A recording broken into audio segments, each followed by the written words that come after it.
Hey everybody, I want to make a video tonight, and the reason for the video is because I made a video previously about the Terrence Crutcher case with Jo Shelby, who was the officer that shot and killed Terrence Crutcher.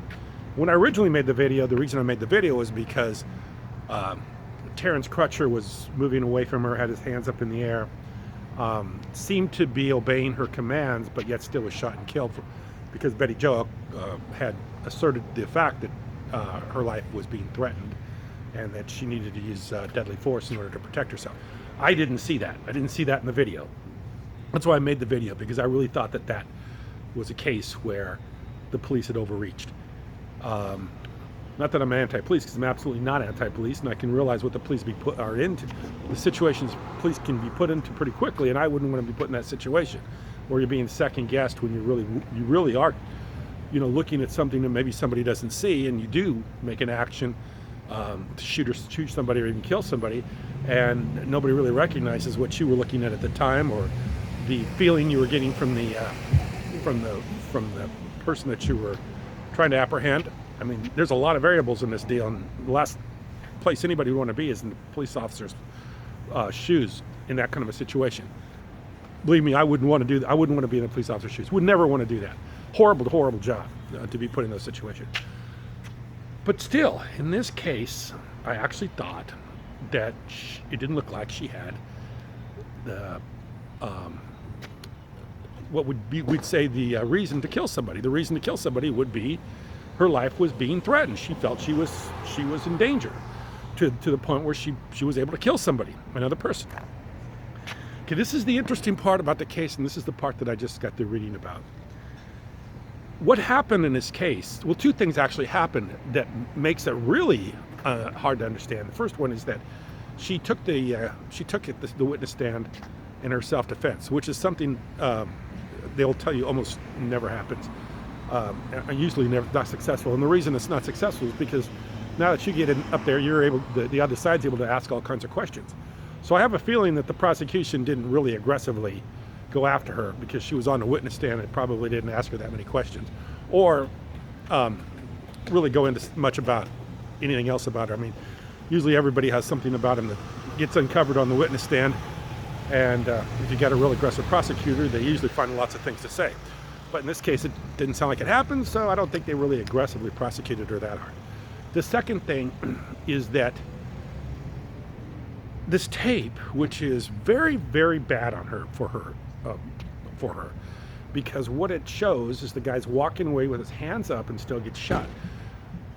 But if you listen to how the case played out, what happened prior to the filming, the film being done, is that he was disobeying her commands.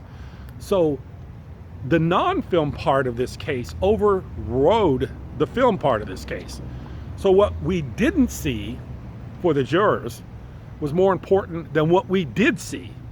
What we didn't see, according to Shelby's attorneys, is that he was not obeying her commands.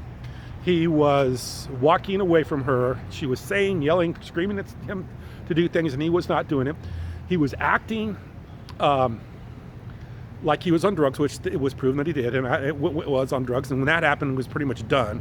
They were never going to get a prosecution on her when he'd had drugs in his system.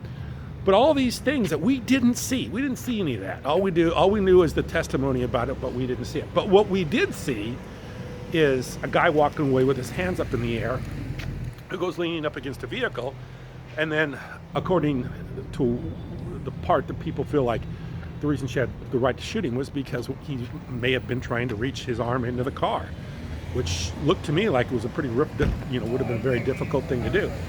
I don't even know that the car window was down. I guess that was still in doubt if the car window was down or not. But anyway, that's what they said. They said that the fact that he was trying to reach into the car meant that she could fear enough for her life to shoot and kill him. That's crazy. That's really crazy, because it didn't show that on the tape, but that's still the way it played out in court. And like I said, the crazy part about it is she was a witness in her own defense, which is never a good idea. And the second thing is that the part of what we didn't see was more important than what we did see. So I guess in this particular case, videotape didn't help because the testimony about the non-videotaped, or what took place, the situation that took place before that, is what overrode what the jurors felt was more what happened than what we actually did see. Very, very interesting case. But I think the thing we take away from this is when the police tell you to do something, you better damn well do it. Because if you don't do it, you're going to get shot. And there's probably 100% likelihood, if you get shot by a police officer, that the police are not going to be, they're not going to be found guilty of shooting someone, if you like it or not. I think police should have to maintain a certain standard. I think they should have to maintain a standard that they can't shoot somebody unless their life is fully threatened and they feel in danger. In that case, yeah, I guess they can shoot anybody they want to shoot.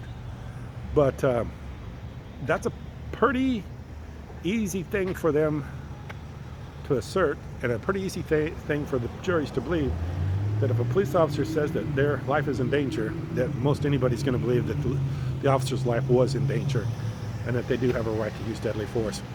Very unfortunate case. It doesn't look like there's going to be anything done criminally in this case. What happens civilly, I don't know. If the family's able to sue the Tulsa Police Department, which they probably are, in a civil case, the standard will be a lot less, and they probably will get some money out of them. But this is a very interesting case. Very, very interesting case. I don't think anybody feels good about it. And I hope that it never happens again. So anyway, I appreciate your time, and I appreciate all the views on the first video. It was a great video. I think I got almost 15,000 views, and I enjoyed making it, and I enjoyed talking about it, and I like to bring these things to, I like to talk about these things. So anyway, Terrence Crutcher, Betty Jo Shelby was found not guilty of killing Terrence Crutcher. I think it was a manslaughter case, and I don't think anything else is going to happen with it, except maybe a civil trial. But anyway, we'll move on. Thanks for watching.